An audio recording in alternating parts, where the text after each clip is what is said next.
AI's purpose is to amplify humans, not to replicate them. So the real question is, will AGI be one type of intelligence? And more importantly, does it represent a replacement of human intelligence, or does it represent a new kind of intelligence? For me, AGI does represent both the logical and the physical. So we've been talking a lot about that trillion sensor economy. So this is now going to provide systems and machines with the ability to experience the real world. You mentioned unit economics of the current robots that exist, how much of work that they have to replace, and also how the world is chaotic. So it's still need humans. So enter AGI, right? Artificial General Intelligence, where we, for the listeners, the AI that we have right now, we define as ANI, or Artificial Narrow Intelligence, where it is much better than humans in a narrow domain, like playing chess or summarizing a document. It's much better than a human, but it's narrow. So what most of the VCs and startups are now focusing on is creating AGI, even countries now. That is general intelligence, where AI is as good as a human in most domains. Now, I think the question is when, and also a question of if. If we get there, how would these things change? Do we still need human workers? Can we compete with that kind of AI? It's a big question. It is a very big question, and I think that many different people have a different definition of what AGI really means, right? So I think it's a little bit of a trick question. Um, because intelligence isn't one thing. It already takes multiple forms, right? Even in the human being, we have emotional intelligence, spatial intelligence, creative, social, logical types of intelligence. So the real question is will AGI be one type of intelligence? And more importantly, does it represent a replacement of human intelligence, or does it represent a new kind of intelligence? So for me, AGI does represent both the logical and the physical. So we've been talking a lot about that trillion sensor economy. So this is now going to provide systems and machines with the ability to experience the real world. The day before yesterday, so we're having this conversation here in at the end of October, Jensen Huang from NVIDIA gave his keynote at the GTC conference in the US, and he was talking a lot about how he could see the shift now in terms of how we can recreate the physical world in a digital twin. So we have this idea that we can now simulate the physical environment so that we can begin to design systems around it. However, for real AGI to happen is these systems need to directly experience the physical world, chaotic and changing as it is, because the simulation can never always deal with the reality. So I think that AGI should be broad, general. It represents cross-domain learning, but it's still theoretical. Our human intelligence is embodied. It's shaped not just by our senses, but by our experiences. We are continuously in a feedback loop every day as we experience the real world and interact with it physically and emotionally. And so that is the core of what is creating that intelligence. And that, I think that's really, really difficult to replicate in code. So what does that mean for us? I think that if I think about AGI, I think about it in terms of collaboration, not competition. I see AGI as being something alongside us rather than something that's replacing us. I see it as something being around us that we experience together. I think, if we really focus on what machines are really good at, they're really good at memory. They can remember everything. They have that recall on demand and speed, whereas humans do things like empathy and ethics. And these are things that machines can't do that. I think it was Reid Hoffman, wasn't it, from LinkedIn, who said AI's purpose is to amplify humans, not to replicate them. Where I think the real risk is that sometimes if we could divide an AGI system that in some ways obeys us too literally, that actually takes our base motivations which are not always wholesome, and seeks to amplify those as well. And this is always something we've seen repeatedly with technology. We mentioned social media as well. So ultimately, my goal, my interest is this shared human machine intelligence and what we can do with that. Yeah, I think I have a slightly different view on that, because I think all of the different types of intelligence that you highlighted, like social and spatial and all of that, I think can be replicated because of the, like, we are building those systems, right? Like AGI systems that give sensor inputs, and we trained LLMs. So I kind of have this philosophical thing where from the invention of internet, the humans have been collecting all of the information in almost real time, right? So if you go to internet, all of the human knowledge is there. And this kind of famous joke about, there is this meme that Wikipedia editors running to edit the Wikipedia page of someone just deceased, who was just deceased, to say that change the ease to was, because people really want to have like give everyone most up to date information, because there's incentives for that. And so we kind of created a whole knowledge base that is completely up to date, and then we trained AI on top of it. And then came AI agents, like from agents that we are giving now this AI access to all the tools in the world. And even though we are like physical beings, most of our lives now we live in the digital world, right? So from the governments and from how we communicate and do everything. And now AI has connections through these agentic protocols like MCP and agent to agent. Then all of that stuff is like slowly getting built up. So we are actually giving AI power to control everything. And now Edge AI gives all the sensors. I have a slightly different opinion. And the other one is like, if we build an AI that is as intelligent as a human, and then that AI can improve upon itself. Doesn't need humans anymore. And the moment it is now, it is better than human, it can improve itself even more, right? Because as humans, we have this limited brain. We can't improve the brain with the current technology. But for AI, it has all of these data centers in the world it can hack into and use to increase its brain capacity. If that happens, that can be like a completely different story, because whenever a intelligent species meet a not so intelligent species, we know in the history of the world, intelligent species always wins. So if AGI becomes ASI, super intelligent, things can go wrong for humanity, and I hope I'm wrong. So let's say if AGI, like from your point of view, that we coexist with AGI and humanity, what do you think work will mean for humans at that point?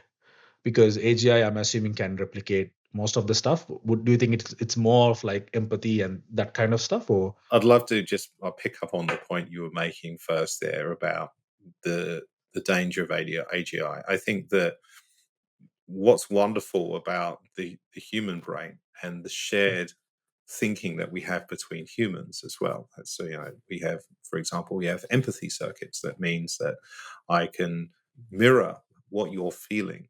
My brain will replicate neurons in my brain that it senses in your brain so that I feel what you feel. These mechanisms are in place. These are evolutionary mechanisms that have been built up over time to help us be more successful as a species, to drive, in this case, cooperation. So, our ability to cooperate rather than just to simply take resources from one another is why we've become the apex predator and the most successful species on the planet. But underneath all of that and underneath all life is this desire to replicate, this desire to continue one's DNA. The purpose of life is to live. And this underlying purpose, it shapes everything that we do. I think with AGI, it's really important that its underlying purpose remains that it's a reflection of what our human underlying purpose is. And it's very important it doesn't deviate. In that way, we can look at developing AGI systems that can help us address the biggest challenges we have in the world, whether it's climate change, whether it's mitigation, transition, or resilience in terms of climate and sustainability, whether it's geopolitical, so addressing the core issues of geopolitical tension, which is resources. So, how do we move towards a world of abundance where we have abundant energy? So, we're no longer having to compete over energy. Abundant energy means we have abundant water. Abundant water, which means that we have abundant food because we can grow it, and we have this thing of abundance. So, I think if we direct this AGI in this direction of how do we preserve that imperative that all humans have, I think we'll be okay. Now, to your other part of your question, which is what does work look like in an AGI era? So, if we look historically, the pattern is each technological revolution redefines what we mean by work. And so I ask you, how do you define work? Because it means different things to different people. I think I define it as adding value to the society that you live in. Yeah. So I think when you start a business, that's what you're trying to do.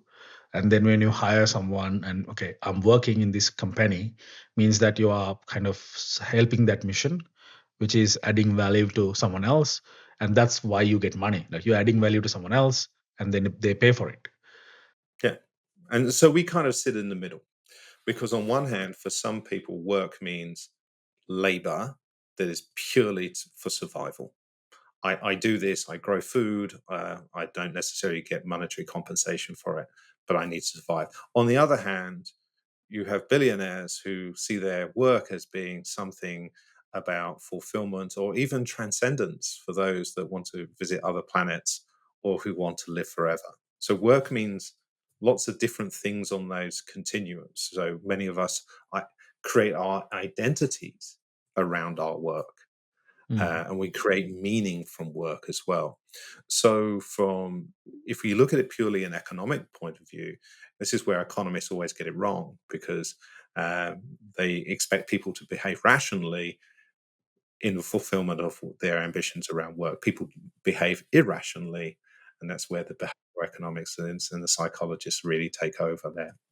So, what happens is, though, each revolution that we go through redefines what work is. And I think in this context, we're talking about the type of work that people do, it's the type of activities that we do that consume our time and create economic value. So I just wanted to do that so we're talking about the same thing. So if we look at the Industrial Revolution, this essentially eliminated craftsmen. So age-old skills, whether they're potters or weavers or things like this, and this was replaced by machinery. The Computer Revolution took many of us from manual work to mental work, right? So, and in AGI, I think what we are going to see a shift from labor towards meaning. Okay, so the value we get from work is going to be enshrined in how does that see me get fulfilled in terms of my imagination, my emotion, my ethics, and my purpose. Remember, you've got AGI, you've got machines, it's going to be doing all the manual, it's going to be doing the repetitive stuff, it's going to be doing the dangerous stuff, it's going to do all this. So, how does that shift what we're going to do? Nature abhors a vacuum, and our time will be used. I think a good analogy for me is always the Renaissance. So a small group of people found themselves with abundance and they had leisure. So this enabled enormous creativity and, for the scientists among them, profound technological and scientific leaps of purpose. On the other hand, there were some people among them who just descended into decadence, or even some of them in terms of ennui, where their boredom led them into these self destructive behaviors. So you have these two extremes there. I prefer to stay on the side of the positivity. Yeah, Bertrand Russell, I think, put it best. He said, "Happiness lies in the diminution of work." so, Could you explain that, Shane? so that's the latter case. If we reduce the our labors and work, then we can explore those deeper meanings in our lives, those deeper connections, those deeper explorations. So for me, work will be what humans want to do, not necessarily what we must do. Must do. Yeah. And I think we have no idea. So let's take an example. So we talked earlier about e-commerce, right? We talked about the way the internet had changed e-commerce. we now see we that gave rise to social media, gave rise to influencers. No one imagined that the role of an influencer would exist. No one would imagine that the influencer would need a network of people to create their content, to monetize their commercial, to monetize what they're doing. No one imagined that an influencer would then create virtual avatars of themselves to do these sorts of things. So we can't imagine what kind of jobs are created by something relatively straightforward as what we have right in front of us, which is the shift to more automated and scalable ways of creating creative content. So, trying to imagine what kind of work we would do in a world of AGI is almost impossible. I like to think AGI, as I say, will be solving the world's biggest problems of sustainability. But who's going to build that? Who's going to implement it? Who's going to maintain it? Who's going to engineer these systems and processes and these things that we want to do? Who's going to manage the politics of it? Who's going to make the decisions? So I think that, again, it comes back to I believe that AGI is going to be the foundation for what I hope will be a more human future. Yeah, I think the answer to the last question you said for me is it's AGI itself. It's going to manage it, and the robot's going to build it. That's the end game for me, and I could be wrong. And you made a great point. Like people will do the work they want to do, not they have to do. I think there is this. If you heard of him, there's a VC, like Silicon Valley VC called Naval Ravikant. He's a philosopher and a VC. He mentioned the work that we do for itself, not as means to an end, but the work for itself or the work that we want to do. He defines it as art, right? So you mentioned from the industrial revolution, we got like we lost the craftsmanship jobs, but people still have do the hobbies, right? All of those like art, like and the pottery, and people still do that as a hobby, and then they don't do it for to sell it, but they do it for the pure enjoyment of that task itself. And if that is the life that we are going to get with AGI, and I'm all for it, people kind of can select whatever I do because all of my base needs are taken care of. And I think it's important to remember, and we have, business listeners, people who are thinking of this in the commercial terms now, I'm sure, and what it means for an organization is that we're seeing this even now with generative and agentic AI and then physical AI. Transformation and automation is incredibly uneven throughout the world. You may well find one group of people who are able to indulge their passions for craftsmanship on the one hand, and on the other end of the spectrum, you're going to have other groups of people who aren't going to have this technology available to them. And so we're going to see, I believe, a widening of these divides, and that will create a lot of tension in the world. Part of the human precondition to survive and to replicate is to hoard resources. We're resource hoarders. We do it as a zero sum game, which is if I take it from you and I have it and you don't, that's better than us both having it, because now we're no longer in competition. This relationship is now asymmetrical. I have power over your resources and I have power over you. That part of the human condition, unfortunately, is not going to change. So we're going to see a very uneven rollout of this technology worldwide.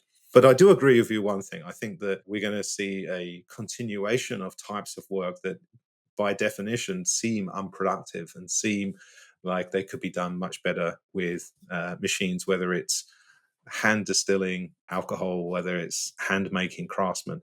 I'm always fond of saying that these are passions that people have, and the word passion, part of its etymology comes from the Latin word passio, which means to suffer. And there is definitely part of us that likes to suffer for our craft, that we find meaning and fulfillment from our work through its difficulty That's beautiful. and through the physical effort that we need to put into it. And I think that that's an important part of the human condition that I think will be preserved irrespective of what our technology is able to do in the knowledge sphere or in the physical sphere. Yeah, I think the another caveat. I think you brought up a great point on like the technological advancements are not distributed evenly across the world. Another thing I can think of is this great quote, and I'll paraphrase. Like we have prehistoric brains and medieval political systems and godlike technology. We are, I think, genetically hardwired to be competitive, be better than the neighbor, like keeping up with the Jonases, be better than everyone else around us. Like it's kind of genetically it's there. Like we are playing the status game a lot, and I think that's one of the another concerns in a utopian world with AGI, where we do only the things that are meaningful. People will have to find another way to play that status game. Like, how do I show that I'm better than you? Yeah, it's just an interesting thought experiment. I think you'll see that through the expression of art and that creativity that you talked about. But I think that distribution is really important, because if we look at how as humans we think, the psychologists tell us that when we're in a state of abundance, we plan much longer term, we think much bigger, more broadly. When we are living, say, paycheck to paycheck, we think much short term, more short term. We think much more about our primary needs. And in fact, some research has shown that actually measured IQ changes in cohorts of people who go from extreme poverty into abundance, that their actual IQ rises, their cognitive ability, the parts of the brain that are used to think more broadly, more deeply about the connections between things, that grows. So that emotional and social intelligence grows. So that's been evidenced quite clearly. So there is a need for the distribution of this technology. There is a need for the technology to focus on improving the human condition globally. I know, particularly in today's geopolitical environment, that's not necessarily what people are thinking about. We're much more protectionist now. We're not thinking about developing countries now. But when it comes to technology and equity, I think it's incredibly important for technology to be distributed as evenly as possible. And I think that's the opportunity also commercially, is that we do tend to focus on developed markets and the opportunities and the short term gains that we can get there. But I think long term, if we were an organization executive thinking about long term growth and long term opportunity, remember, the developing world is still developing. We're still seeing people rapidly moving into the middle class, and the developing and the undeveloped world, where that manual work that we talked about is so much there, and where people are thinking social term, and where resource scarcity is such an issue. So I think that creates a huge opportunity for growth and for geopolitical opportunity, and I think that's where we, as whether we're humans or whether we're executives, we should be looking in that direction. And again, of course, we're biased. We're having this conversation here in the Asia Pacific region, which is very representative of the types of markets that we've been talking about. Very well said, Shed. Thank you so much for your time. That was really, really insightful. Yeah, really appreciate your time. All right. Thank you very much, Nala.